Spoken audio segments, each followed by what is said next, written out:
안녕하십니까. 소개받은 정재우 교수입니다. 이 WA 컨퍼런스 첫 회의에 연사로 참여하게 돼서 기쁘게 생각하고요. 주최하신 분들 감사를 드립니다. 또 무엇보다도 제가 얘기를 시작하기 전에 지금 이 순간도 전국 방방곡곡에서 진료와 방역과 보건에 힘쓰시는 그분 모두에게 제가 박수를 좀 드리고 싶습니다. 제가 드릴 말씀은, 저는 국제정치학, 국제관계학 전공이고요.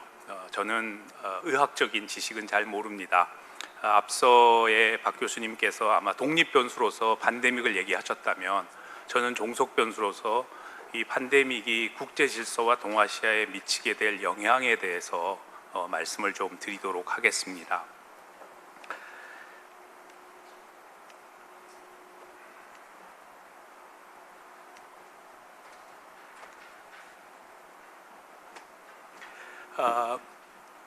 우선 굉장히 사람이 겸허해지고 있는 시대인 것 같습니다.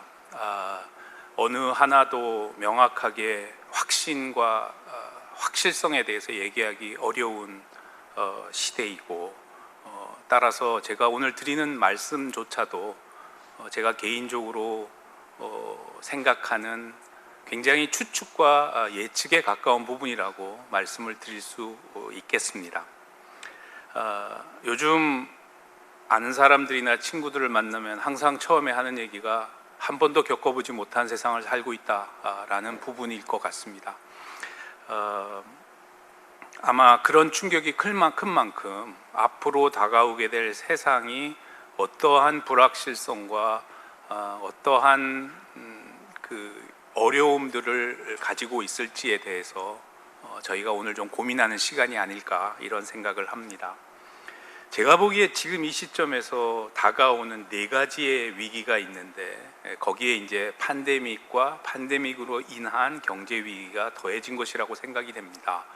1991년 소련과 동구 유럽이 몰락했을 때, 여기 냉전 시기를 몸으로 살아오신 분들이 많이 계시겠지만, 냉전만 끝나면 세상이 굉장히 좋을 거라고 생각했습니다. 사람들이 이데올로기로부터 해방되어지고, 심지어 프란시스코 후쿠야마는 역사가 끝났다라고 낙관적으로 얘기했지만, 그러나 지정학이 다시 돌아오고 있습니다. 예전과 달리 이 강대국과 강대국의 싸움, 특히 새로이 부상하는 강대국으로서의 중국과 패권을 유지하려고 하는 미국 사이에서의 지정학이 유럽과 중동 플러스 이제는 동아시아에서 본격적으로 벌어지고 있습니다. 더 흥미로운 것은 이 지정학의 귀환이 4차 산업혁명과 동시대에 일어나고 있다는 것입니다. 즉, 미국과 중국의 패권의 핵심의 기술 경쟁이 있고, 그 기술 경쟁이 바로 4차 산업혁명을 통해서 이루어지게 되는 것입니다. 예컨대 빅데이터는 미국과 중국 중에 누가 더 많이 가질 것인지, 알고리즘은 누가 더 빨리 개발할 것인지 등등의 다양한 것들을 우리가 검토해야 합니다. 여기에 코로나의 팬데믹이 왔고, 그걸 통해서 조금 이따 자세히 말씀드리겠지만 세계 경제가 곤두박질 치고 있는 경제의 위기가 벌어지고 있습니다. 금년 1분기 중국의 경제 성장률은 마이너스 6.8%입니다. 중국이 마이너스 성장을 한 것은 30년 만에 처음 있는 일입니다.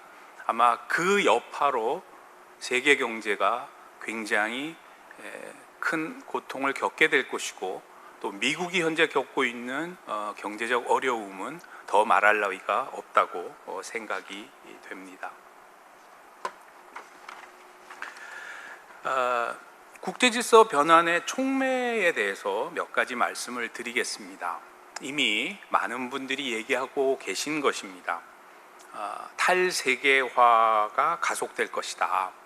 사실 1990년대 20년 전만 돌이켜보면 20년 전 국제사회의 화두는 세계화였습니다. 그때 많은 사람들이 나와서 이제 주권은 없다, 국경도 없다, 이제는 세계화와 국제화가 모든 인류가 갈 수밖에 없는 길이다라고 얘기를 했었습니다. 그런데 이번에 이 팬데믹을 겪으면서 모든 나라가 모든 나라에 대해서, 거의 모든 나라에 대해서 가고 오는 길을 끊고 입국을 금지하는 그러한 일들이 생기게 됩니다. 최근에 미국에서는 이민을 잠정적으로 금지하는 그러한 이민의 나라가 이민을 금지하는 일까지 생기고 있습니다. 주권이 아주 강력하게 돌아오고 있습니다. 보호주의가 강화되고 있습니다. 진통제의 중요한 자료라고 하는 이부프로펜의 90%가 중국에서 생산되고 미국에서는 그거에 대한 액세스를 제대로 할 수가 없습니다. 마스크, 심지어 화장지까지도 전략물자로 규정되는 시대가 왔습니다. 어떻게 하면 더 우리 국경 안에 많은 물건들을 재워놓을 수 있을까? 완전히 세계화나 국제화와는 반대의 방향으로 가고 있습니다. 제 학생들 중에 이번에 유학을 가기로 계획했거나 이미 입학을 허가서를 받은 학생들 상당수가 못 가게 되었습니다. 네. 어떻게 보면 교육과 연구의 교류조차도 단절되어지는 그러한 상황이 일어나고 있습니다. 작년에 이미 미국과 중국 사이에 엄청난 규모의 무역 분쟁이 일어났습니다. 즉 중국이 미국으로부터 많은 물건을 미국에 대해서 많은 물건을 팔기는 하지만 미국의 물건을 사지 않았기 때문에 수천억 달러의 무역 격차를 트럼프 정부는 더 이상 못 봐주겠다. 그래서 작년에 1단계 무역 합의를 해서 수천억 달러의 미국산 물건을 중국이 사주기로 약속했습니다. 과연 지금 중국의 경제가 그 1단계 합의를 지킬 수 있을 것인가? 그러면 지키지 못할 경우에 미국은 중국에게 어떻게 할 것인가? 이것은 결국 또 세계 경제에 어떤 영향을 미치게 될 것인가? 이 문제가 다가오게 될 것입니다. 또 여기에 코로나 사태가 겹치면서 예전에는 국제화, 세계화의 흐름을 타서 다국적 기업들이 전 세계에 투자를 했습니다. 전 세계에 투자하는 다국적 기업들은 무엇이 중요하냐면 자신들이 생산하는 제품의 중요한 소재나 부품들을 얼마만큼 싸게 효율적으로 공급받을 수 있을 것이냐입니다. 따라서 그러한 원칙에 기반하여 전 세계에 글로벌 가치 사슬 또는 글로벌 공급망이 만들어졌었습니다. 그리고 그 중심에 사실은 세계의 공장이라고 할 수 있는, 물론 지금은 단순히 공장만이 아니라 중국이 세계의 시장으로도 발돋움하고 있지만 중국이 있었고, 중국이 엄청나게 많은 부품과 소재를 전 세계에 엄청나게 많은 다국적 기업들에게 제공하고 있었습니다. 물론 우리나라의 현대자동차나 삼성도 마찬가지고요. 그런데 이번에 코로나 사태를 겪으면서 이런 것들이 잠정적으로 단절되거나 굉장히 어려움을 겪게 됩니다. 따라서 이제 다국적 기업들의 생각은 이제 이렇게 하면 안 되겠구나. 싸게 공급하는 것도 중요하지만 중요한 부품과 소재를 얼마만큼 안정적으로 공급받을 수 있게 하느냐가 중요하다는 것을 인식하게 됩니다. 그래서 이것들이 만들어내는 중요한 몇 가지 결과가, 첫째는 재고의 비축입니다. 이제는 만일의 사태에 대비해서 어떻게든 쉽게 액세스가 가능한 재고를 가까운 곳에 비축하는 것. 두 번째는 자동화 설비입니다. 기계는 팬데믹에 걸리지 않기 때문에 사람이 아닌 노동력을 통해서 제품을 생산할 수 있는 그러한 방식으로 바뀌게 될 것입니다. 세 번째는 아무리 멀더라도 싸게만 공급해주면 된다라는 공급망이 아니라 이제는 가능한 가까운 곳에서 부품이나 소재를 제공받을 수 있도록 하는 인근화, 지역화가 중요한 추세로 떠오르고 있습니다. 이미 미국의 그 다국적 기업들이 중국으로부터 받는 소재와 부품이 지난 1분기 동안 18%가 줄었습니다. 그 18%의 46%를 중국이 아닌 베트남이 가져갔습니다. 그래서 지정학적인 리스크나 정치적인 리스크에 대한 다국적 기업들의 생각들이 바뀌고 있다, 이런 말씀을 드릴 수가 있고요. 리쇼링이라는 것은 바깥으로 투자를 해서 나갔던 기업들이 다시 본국으로 돌아오는 것입니다. 자, 이번에 보시면 2주간 자가격리를 비롯해서 굉장히 왔다 갔다 하는데 어려움을 겪게 되는 상황에서 이젠 아무래도 우리 본국에서 하는 게 좋겠다라는 생각들을 많은 기업들이 하게 될 것입니다. 또 하나는 다이버시피케이션, 다변화입니다. 달랑 예를 들면 중국 한 곳에 제품, 부품과 소재를 다 공급하도록 하는 것이 아니라 중국도 중요하지만 거기는 뭐 한 40%만, 그리고 나머지 60%는 베트남과 인도네시아와 이런 곳으로 다변화하는 노력들을 하게 될 것입니다. 그다음에 이번에 잘 보셨겠지만 무엇을 어떻게 제조할 것인지, 또 검역은 어떻게 할 것인지에 대한 주권이 강화될 수밖에 없을 것으로 보여집니다. 심지어는 이러한 팬데믹을 통한 다양한 교류의 경로가 끊긴 상황에서 혹시라도 식량이 부족해지면 어떡하나라는 생각을 하게 될 상황도 있을 수 있을 것 같습니다. 그래서 다양한 식량과 자원의 주권에 대한 인식도 팬데믹 코로나 이전과 이후가 달라질 가능성이 상당히 있다, 이런 말씀을 드릴 수가 있을 것 같습니다.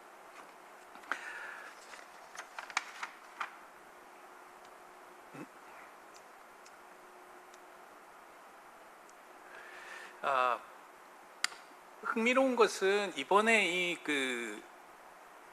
팬데믹 사태를 거치면서 우리가 흔히 얘기하는 선진국 그룹들의 민낯이 조금 드러났다라고 보여집니다. 제가 보낸 거에는 사실 이 제목이 있었는데, 이 제목이 4월 23일 기준으로 보시면 코로나 확진자와 사망자의 탑5입니다.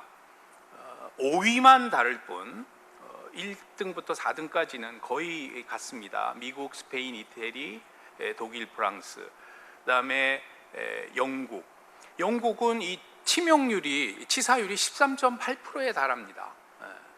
근데 이 나라들이 저희가 흔히 얘기하는 G7, 즉 서방 선진 7개국 정상회담의 멤버 중 일본과 캐나다를 제외한 5나라가 다 들어가 있습니다.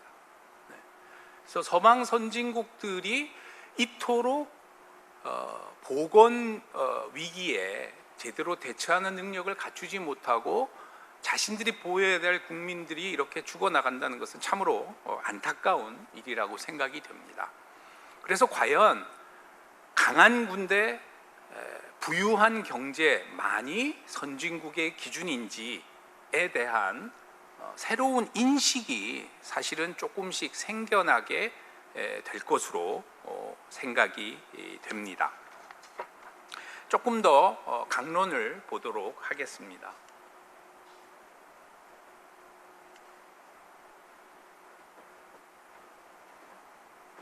우선 미국의 이미지를 4월 현재로 한번 보시겠습니다. 우선 뭐 요즘 뉴스를 틀면 항상 제일 먼저 나오는 게 미국에서의 코로나 사태에 대한 얘기인데요. 가장 많은 사람들이 확진되고 있고 굉장히 어려운 상황을 겪고 있습니다. 그러면 이런 것들이 만들어내는 이미지가 무엇인가? 결국은 슈퍼 대국이고 세계 질서의 패권을 가진 미국이 자국 내의 보건 위기를 제대로 대응하지 못한다고 하는 것은 참으로 안타까운 일입니다. 두 번째는 미국의 대외 관계의 핵심은 동맹입니다. 그것이 유럽이건 아시아건 중남미건 동맹을 통해서 미국의 대외 관계가 이루어지는데 미국이 실제로 동맹의 어려움에 대해서 별로 해주고 있는 것이 없다는 사실입니다. 그래서 자국 내의 위기에 대한 대응뿐만이 아니라 주변의 동맹 파트너에 대한 지원을 제대로 할 수 없다는 것. 마지막으로 세 번째는 국제 방역 또는 보건 협력 체계의 구축에 있어서 미국이 무엇을 하고 있는가 현재, 이 부분에서 조금 더 안타까움을 가질 수밖에 없다고 생각이 됩니다. 물론 지금 현재 조금 이따가 말씀드리겠지만 세계보건기구 WHO를 두고 미국과 중국 사이에서의 굉장히 큰 담론 전쟁이 벌어지고 있습니다. 그러나 그럼에도 불구하고 미국이 이 코로나 사태를 통해서 전 세계의 방역과 보건을 위해서 무엇을 지원하고 어떤 협력 체계를 만들고 있는지가 명확히 보이지 않는다는 것은 패권으로 불리우는 최강대국 미국의 역할 또는 비중으로서는 좀 안타까운 부분이 많다라는 말씀을 드릴 수가 있겠습니다. 보조적으로는 아까도 보여드렸다시피 G7의 일본, 캐나다, 미국을 빼면 나머지 네 나라는 전부 유럽의 서유럽의 국가들인데 이 국가들이 제대로 된 보건 방역 기능을 보이지 못하는 것은 참으로 안타깝고, 어찌 보면 지난 20년 동안 국제화와 세계화의 가장 큰 아이콘, 그 상징으로 얘기되었던 EU가 사실은 이러한 위기에서 제대로 된 대처를 하지 못하고 있는 것과 마찬가지이기 때문에 상당히 아쉬움이 크다, 이런 말씀을 드릴 수 있겠습니다.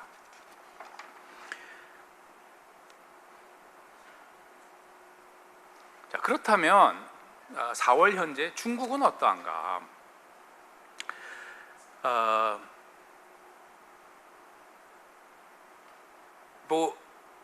이 코로나 바이러스가 어디에서부터 시작됐는지가 지금 굉장히 큰 담론 전쟁이기 때문에 이 역시 조금 이따가 다시 말씀드리겠지만, 어찌됐건 우한 후베이에서 대규모로 발생한 코로나 바이러스가 실제로 발병자가 나타나고 이것을 중국 질병통제센터가 파악하고 그 다음에 이것을 실제로 지금처럼 커질 수 있는 것인지 아닌지를 판단하는 그 여러 가지 과정에서 중국 내부에서 문제가 있었다라는 것은 중국에 있는 전문가들도 지적하고 인정하는 바입니다.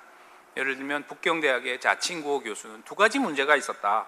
하나는 빠오부상취, 즉 지방에서 있는 다양한 자료들이 아무리 중앙정부로 보내도 중앙정부로까지 도착하지 않더라. 다르게 말하자면 그 당시에 춘절도 있었고 춘절의 분위기를 흐트리지 않기 위해서 우한이나 이 지역에서는 뭔가 이상한 게 벌어진다는 것을 보고했지만 그것이 성정부나 중앙정부에까지 충분히, 또 중앙의 영도자들까지 충분히 전달되지 못하는 문제가 있었다라는 인포메이션 채널의 문제가 있었고요. 두 번째는 잉뚜이 춘환, 즉 대응이 늦었다. 예를 들면 중국의 질병통제센터는 1월에도 아직 이 코로나 바이러스가 사람에서 사람으로 전염되는 것이 아니라는 입장을 취하고 있었습니다. 이것을 WHO도 받아들였었고요. 그러니까 이런 부분들이 문제가 있었다는 것은 분명히 지금 현재 중국 정부도 또 중국의 학계도 인정하고 있는 부분입니다. 또 하나는 통계의 부분인데 2월 22일 중국의 확진자 통계를 정부가 낸 것은 5만 5천 명가량이었습니다. 그러나 이것을 홍콩 대학에서 계산했을 때는 23만 2천 명이었습니다. 실제로 후에 중국 정부는 우한에서 훨씬 많은 사망자가 있었고 확진자도 훨씬 많았다는 것을 인정했지요. 그래서 이런 다양한 부분에서 사실은 중국 정부도 초기에 문제가 있었던 것은 사실입니다. 그러나 지금 우리가 알다시피 중국은 생각보다 빨리 효율적으로 이 문제에 대해서 대응했고 상당 부분 안정을 찾아가고 있는 것으로 보여집니다. 그 핵심에 바로 이 국가주의, 중국말로 따고 샤오민이라고 합니다. 즉 큰 나라가 권위를 통해서, 큰 국가가 권위를 통해서 국민들을 통제함으로 목적을 달성하는 국가주의입니다. 이런 국가주의 시스템을 통해서 초기의 부정적인 이미지를 극복하고 있습니다.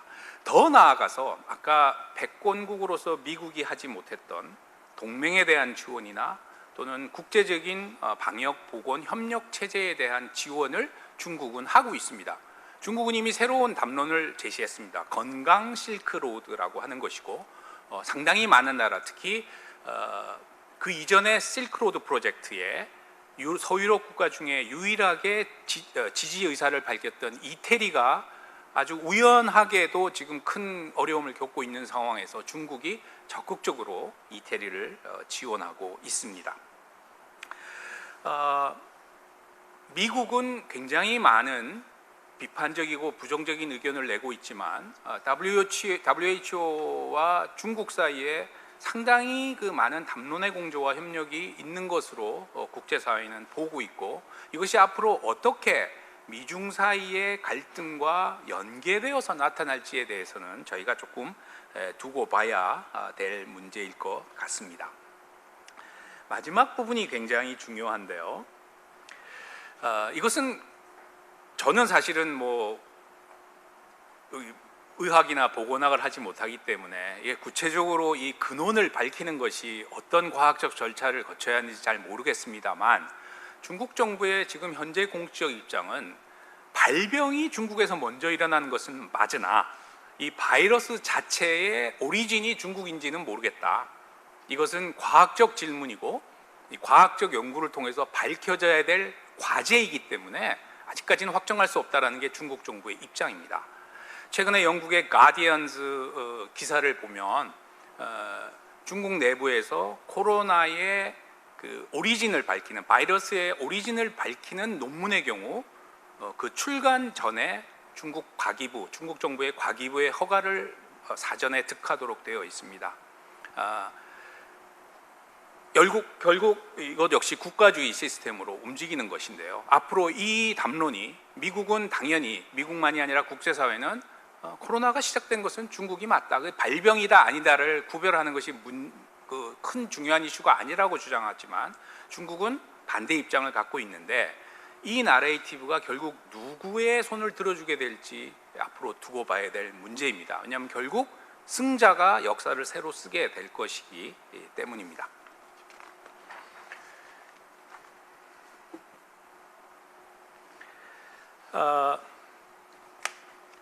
향후에 대한 얘기를 좀 드리면, 궁극적으로는 미국과 중국 사이에서 누구의 회복 탄성이 더 클 것인가입니다.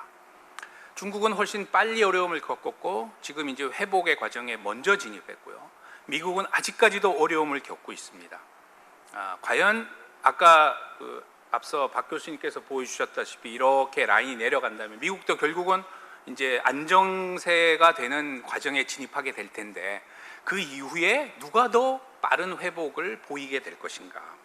또 하나 굉장히 상징적인 것은 미국과 중국 사이에서 누가 백신 또는 치료제를 먼저 개발할 것인가. 이것 역시 아마도 실질적인 힘의 차이와 관계없이 국제사회가 인식하는 미국과 중국의 힘에 대한 굉장히 중요한 판가름을 내는 요인이 될 거라고 생각이 됩니다.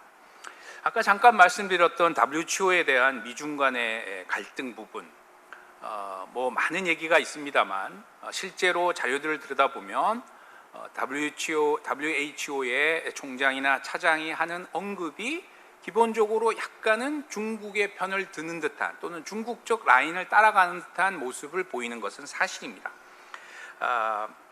이건 두 가지 요인이 있을 수 있겠는데요. 첫 번째는 지난 10여 년 동안 국제기구에서의 중국의 영향력이 비약적으로 발전하고 있다라고 하는 것입니다. 10년 전, 즉 2010년에는 UN 산하의 14개 국제기구 중에 중국인이 수장을 맡고 있는 것은 하나밖에 없었습니다. 네, 지금 2020년 이 시점에는 14개 국제기구 중에 4개가 중국인이 수장을 맡고 있습니다. 또 미국의 입장에서는 WHO가 중국 편향적으로 보이는 것 자체가 굉장히 이제 불쾌할 수밖에 없는 게, 현재 WHO의 예산 중에 미국이 부담하고 있는 것이 22%입니다. 중국이 부담하고 있는 것은 12%이고요. 그래서 훨씬 많은 돈을 부담하고 있는 미국의 입장에서는 WHO의 여러 가지 언급과 행태가 마음에 들지 않고, 그걸 통해서 또 트럼프가 WHO에 대한 미국 정부의 펀딩을 끊겠다라고 얘기했지만 그건 참으로 유화적인 얘기라고 생각이 되고, 실제로 그렇게 될지는 저희가 좀 두고 봐야 될 것으로 생각합니다. 사실 이 미국과 중국의 코로나 사태 와중 그리고 이후에서의 경쟁에 중요한 것은 중국을 대표로 하는 국가 주도의 위기 대응 체제와 또 미국을 중심으로 하는 이 시장 중심, 민간 중심의 대응 체제 사이에 누가 더 우월한가라고 하는 담론이 만들어질 수 있다는 것입니다. 이미 중국은 이런 것들에 대한 준비를 하고 있습니다.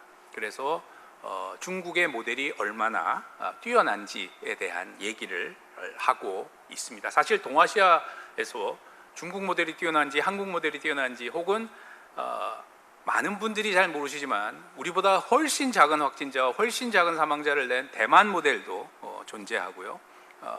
동아시아가 굉장히 앞서가고 있는 것은 사실이나 국가 주도인지 또는 민간 주도 체제인지에 대한 부분이 저희들이 좀 얘기를 해야 될 것 같습니다.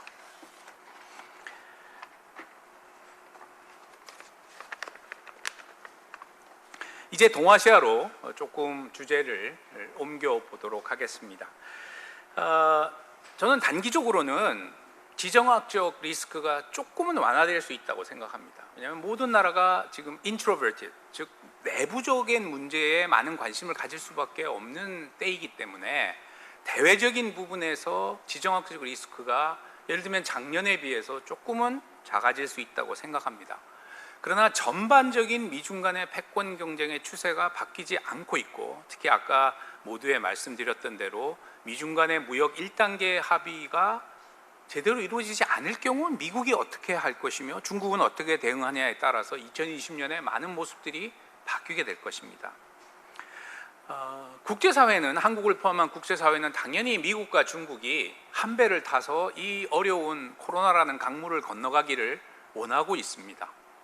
그런데 미국과 중국이 지금 하고 있는 실제의 행태는 중국에서 얘기하는 이 동저우공지, 같은 배를 타고 어려움을 헤쳐나가는 것이 아니라 서로 각자 자기 갈 길을 가는 모습으로 보여지고 있습니다. 아까 말씀드렸던 WHO에 대한 부분이나 코로나의 오리진에 대한 담론 전쟁과 같은 것들이 그렇게 보여집니다. 특히 금년 2020년은 상당히, 물론 이게 꺾어지는 해입니다. 0으로 끝나거나 5로 끝나는 꺾어지는 해에 굉장히 큰 의미가 있는데요. 첫 번째는 금년에 미국 대통령 선거가 있습니다. 대통령 선거가 있을 때는 항상 여러 가지 이슈가 더 실제보다는 과장되어서 부각되어지는 경우가 있고요. 아까 말씀드린 대로 미중 무역 1단계 합의가 어떻게 되느냐에 따라서 미중 간의 패권 경쟁이 보다 더 격화돼서 드러날 것인지가 보여질 것이고, 금년은 한국 전쟁, 중국에서는 이것을 미국에 대응하고 조선을 돕는 전쟁이라고 표현을 하는데요. 한국 전쟁의 70주년이기도 합니다. 즉 2년 전에 굉장히 희망을 갖고 시작되었던 북핵 문제에 대한 오디세이가 2년이 지나도록 아무런 결과를 만들어내지 못하고 있는 상황에서 결국 정산 절차에 들어가게 되면 그럼 북핵 어떻게 할 거냐 라고 하는 부분이 역시 2020년을 어렵게 만드는 또 하나의 요소가 될 것으로 보여집니다. 마지막으로는 1980년 중국의 개혁이 시작될 때 등소평이 정한 목표년이 있습니다. 그래서 2000년에는 온포사회, 원바오라고 하죠. 중국 사람들이 배고라서 죽는 사람이 없이 최소한 밥은 먹고 사는 사회, 그것이 2000년의 온포사회입니다. 2020년의 소강사회, 즉 적절히 그냥 잘 사는 사회, 그 다음에 2050년에 대동사회, 모든 사람들이 부족함 없이 사는 사회가 중국 개혁 지도부가 1980년에 설정한 2020, 2050의 3대 목표 중에 두 번째 목표해가 올해입니다. 아쉽게도 제가 생각하기에 이 소강사회 목표를 금년에 중국이 이룰 가능성은 별로 없어 보입니다. 제가 말씀드렸던 대로 1분기에 이미 GDP 성장률이 마이너스 6.8%이고요. 아무리 하반기에 급속하게 한다 하더라도 작년에 중국 정부가 예상했던 금년에 플러스 6.5% 내지 6.3%의 가능성은 굉장히 떨어진다, 이렇게 말씀을 드릴 수가 있겠습니다. 그러면 세계화 국제화가 빠져나간 동아시아의 모습은 아까도 말씀드렸던 대로 글로벌 가치 사슬의 재조정이 이루어질 것입니다. 중국을 중심으로 또 대만과 한국이 옆으로 만들어져고 그 밑에 베트남, 인도네시아, 그 밑으로 캄보디아, 이런 식으로 짜여졌던 글로벌 가치 사슬망이 아까 말씀드린 대로 재고 비축, 그다음에 인근화, 지역화 등등의 모습으로 바뀌게 될 것입니다.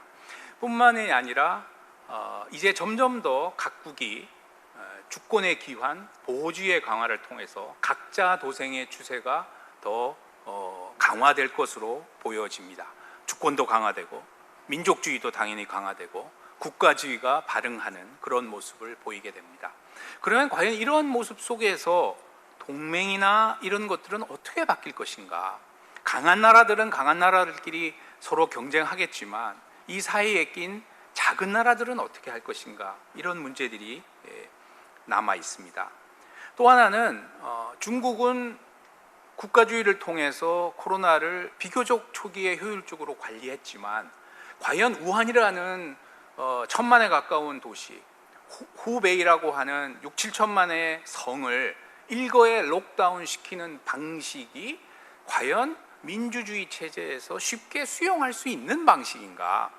그런 중국 방안, 이것을 이제 Chinese Way라고 하는데, 이 중국 방안을 우리의 규범과 가치 측면에서 충분히 수용할 수 있는가라는 고민이 필요하겠습니다.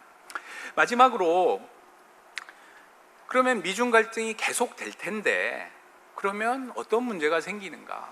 물론 이것은 코로나 때문만은 아니지만 저희는 끊임없이 미국과 중국 사이에서 선호를 선택받도록 강요되고 있습니다. 예를 들면 사드 같은 것, 예를 들면 화웨이 같은 것, 또 예를 들면 앞으로 오게 될 중거리 육상 발사 미사일을 한국에 배치할 것인지 말 것인지, 이런 다양한 이슈들을 미국과 중국이 직접 해결하지 않고 한국이나 필리핀이나 싱가포르나 이런 나라들에게 너네 우리 선호를 따르지 않으면 너네들 힘들어질 거야 라는 것을 미국과 중국이 자꾸 강요하는 모습으로 오게 됩니다.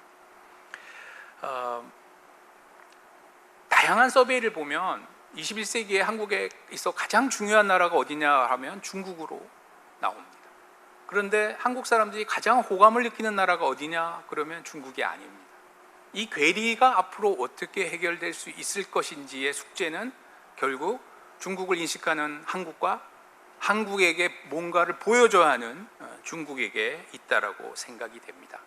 특히 코로나가 끝난 이후에 펼쳐질 미국의 모습, 과연 미국이 제대로 된 책임을 지고 자국의 위기를 관리할 수 있고 동맹에 대해서 협력하며 국제적인 체제에 지원할 수 있는 패권으로서의 역량을 지속할 수 있는가라고 하는 것이 굉장히 중요해 보입니다. 마지막 부분은 제가 한번 과연 한국이 우리의 외교의 앞에도 K자를 붙일 수 있을 것인지, 그것이 큰 숙제라는 말로 제 강연을 마무리하도록 하겠습니다. 감사합니다. 네, 감사합니다.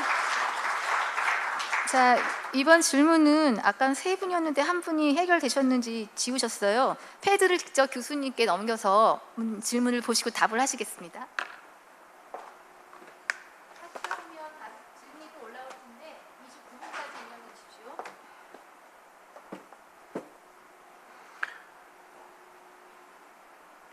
아래쪽에 두 개입니다. 교수님 성함으로 되어 있습니다. 네네.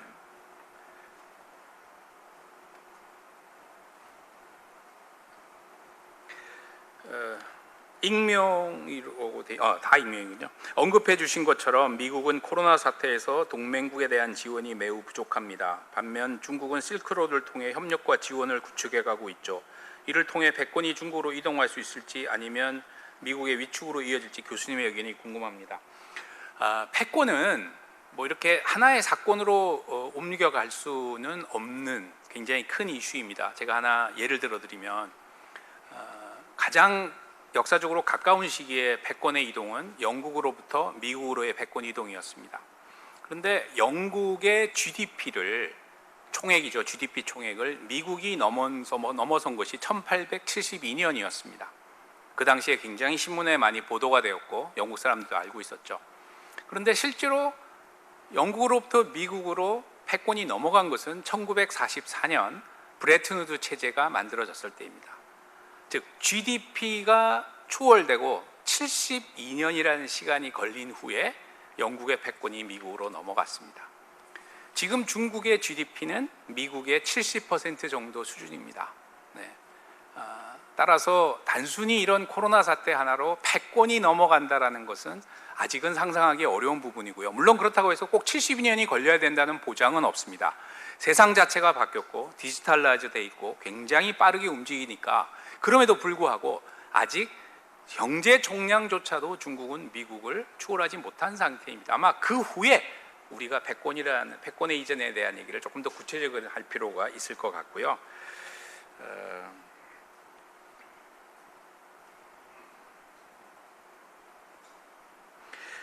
정재우 교수님, 최근 미국이 WHO 자금 지원을 중단하겠다고 선언한 것에 대해서 어떻게 생각하시는지요? 제가 말씀드린 대로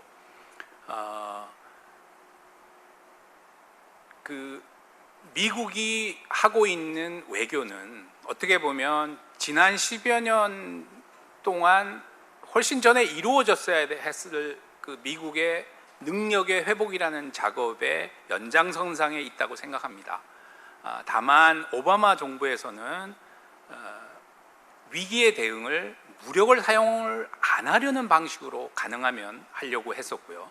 그러나 트럼프 행정부에서 보다 무력을 사용하는 방식으로 바뀌고 있기 때문에 조금 어려운 부분이 있는 것 같습니다. 그러나 실제로 트럼프가 당선이 된 이후에 본인이 한 얘기들이 100% 이루어지지는 않았습니다. 많은 얘기를 던졌지만 실제로 실행되지 않은 것들이 많기 때문에 이 WHO의 펀딩을 끊는 부분도 과연 실제로 집행이 될 수 있는지는 저희가 조금 시간을 두고 봐야 될 것 같고요. 실제로 이루어진다면 아마 패권국으로서의 미국의 위치는 점점 더 약해질 수밖에 없는 것으로 간다, 이렇게 보여집니다.